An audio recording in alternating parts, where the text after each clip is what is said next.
John and the search for inspiration. John is studying biology in his second semester and is about to begin a project about a lake. He doesn't yet know which angle he wants to take. How do I figure out what others have done that's similar to what I want to do? His fellow student says, "You should try AAU student projects. It contains projects from across the entire university. You can search by topics, programs, methods, and all sorts of other things. It's brilliant for inspiration." If you log into the portal with your AAU login, you can also see semester projects, not just final projects. John finds the link to AAU student projects through Aalborg University Library's website. He could also just have typed the URL. When he enters the portal, he logs in with his AAU username. He types lake in the search field. Many projects appear, everything from environmental planning to geography and nature management. But he wants to see something that matches his own academic field. He uses the filters. Under Study Programs, he finds his department and selects his program. Biology, Bachelor. Then he narrows the search results by selecting term papers in the left-hand menu. Finally, he chooses to only see projects from the second term. The search results change. The projects become more relevant, more familiar. He thinks, "This is exactly what I needed." John opens a project in which two students investigated how human activities around a lake affect the ecosystem.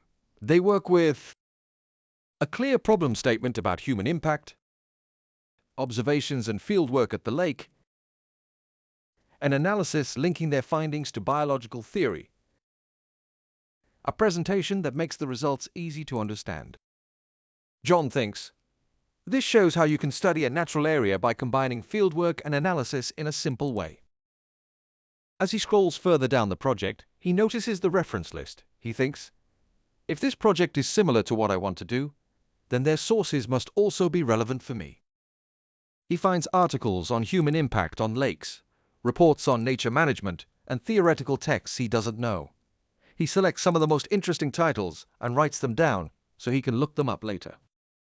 John says, "This is great. They've already found sources that can help me move forward."